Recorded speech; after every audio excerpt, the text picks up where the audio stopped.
Fourth exclusive వార్త delimitation పై మళ్లీ రాజకీయ వేడి రాజుకుంది. పార్లమెంట్ ప్రత్యేక సమావేశాలు ఏర్పాటు చేయాలి అనే ఆలోచనలో ఉంది కేంద్రం. డీలిమిటేషన్ మహిళా కోటాపై సమావేశాల్లో నిర్ణయం తీసుకునే అవకాశాలున్నాయి. పార్లమెంట్ వర్షాకాల సమావేశాలు నిరవధికంగా వాయిదా పడినప్పటికీ సభని ప్రోరోగ్ చేయలేదు రాష్ట్రపతి ద్రౌపది ముర్ము.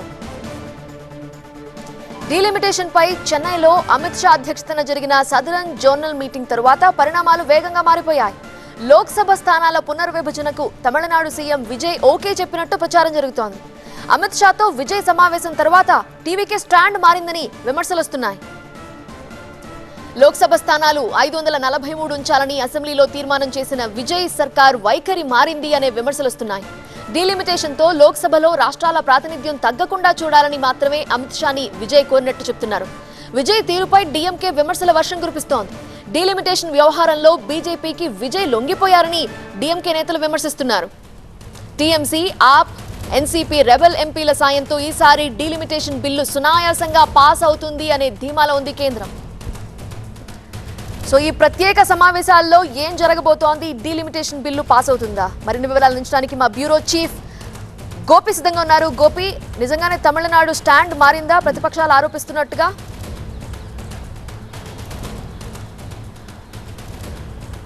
ఈ పార్లమెంట్ ప్రత్యేక సమావేశాలు జరుగుతాయా లేదా అన్నదానికి సంబంధించి పార్లమెంటరీ వ్యవహారాల శాఖ మంత్రి కిరణ్ రిజిజు ప్రకటన చేయాల్సి ఉంటుంది. ముఖ్యంగా జాతీయ ప్రయోజనాలు అలాగే ప్రత్యేక చట్టాలు, రాజ్యాంగ సవరణలకు సంబంధించి ప్రత్యేక పార్లమెంటు సమావేశాలను నిర్వహించడం జరుగుతుంది. అందులో భాగంగా ఈ 131వ రాజ్యాంగ సవరణ, డీలిమిటేషన్ అలాగే మహిళా రిజర్వేషన్ల అమలుకు సంబంధించిన అంశంపైన ప్రత్యేక పార్లమెంట్ సమావేశాలకు సంబంధించి కసరత్తు జరుగుతున్నట్లుగా తెలుస్తుంది. ఎందుకంటే ఆగస్టు 13వ తేదీకే నిరవధికంగా పార్లమెంటు సమావేశాలు వాయిదా పడినప్పటికీ ఇంకా వాటిని ప్రోరోగ్ చేయలేదు. సో ప్రత్యేక పార్లమెంటు సమావేశాలు నిర్వహించే యోచనలో కేంద్ర ప్రభుత్వం ఉన్నట్లుగా తెలుస్తుంది. ఎందుకంటే సౌత్ జోనల్ కౌన్సిల్ సమావేశం 31వ సమావేశం నిన్న చెన్నై మహాబలిపురంలో జరగడం జరిగింది. అమిత్ షా కేంద్ర హోంమంత్రి అధ్యక్షతన. సో దీంట్లో దక్షిణాది రాష్ట్రాల్లో ఈ డీలిమిటేషన్కి సంబంధించి తమ రాష్ట్రాల వైఖరి ఏంటి, వారి ముఖ్యంగా ప్రయోజనాలు,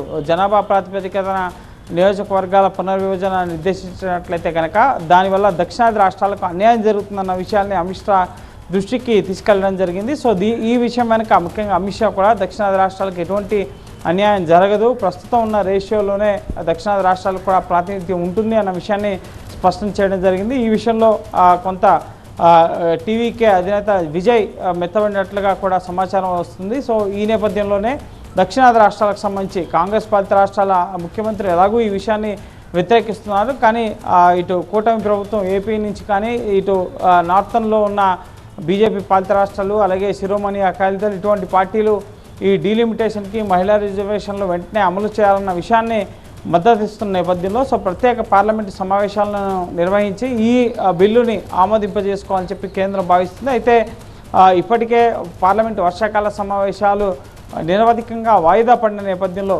రాష్ట్రపతి ఉత్తర్వుల మేరకు ప్రత్యేక పార్లమెంటు సమావేశాలని జాతీయ ప్రయోజనాల దృష్ట్యా అలాగే ప్రత్యేక చట్టాలు, రాజ్యాంగ సవరణలు చేసే విషయంలో కేంద్రం ప్రత్యేక పార్లమెంటు సమావేశాలు నిర్వహించి వాటికి ఆమోదం తెలిపే ముఖ్యంగా అవకాశం ఉన్న నేపథ్యంలో సో ఖచ్చితంగా ఈ యూపీ ఎలక్షన్స్ అలాగే నెక్స్ట్ తదుపరి పార్లమెంట్ వింటర్ సెషన్కి ముందే ఈ ప్రత్యేక పార్లమెంట్ సమావేశాలు నిర్వహించాలన్న యోచనలో ఉంది. దీనికి సంబంధించి రాహుల్ గాంధీని గత పార్లమెంట్ వర్షాకాల సమావేశాల్లోనే ఈ డీలిమిటేషన్కి సంబంధించి మద్దతు ఇవ్వాలని చెప్పి కేంద్ర పార్లమెంటరీ వ్యవహారాల శాఖ మంత్రి కిరణ్ రిజిజు కోరినప్పటికీ దానికి రాహుల్ గాంధీ విముఖత చూపడంతో ఈ సమావేశాల్లో ఎటువంటి వర్షాకాల సమావేశాల్లో ఎటువంటి చర్చ జరగకుండానే సభలు నిరవధికంగా వాయిదా పడడం జరిగింది. కానీ ఇప్పుడు వివిధ రాష్ట్రాల్లో రాజకీయ పార్టీల వైఖరి మారుతున్న నేపథ్యంలో ఇటు ఆమ్ ఆద్మీ పార్టీ పంజాబ్ నుంచి చాలామంది ఎంపీలు బీజేపీలో చేరిన పరిస్థితుంది. అలాగే పశ్చిమ బెంగాల్లో చాలామంది టీఎంసీ ఎంపీలు ఇప్పుడు ముఖ్యంగా నేషనల్ పార్టీగా వాళ్ళు ప్రత్యేకంగా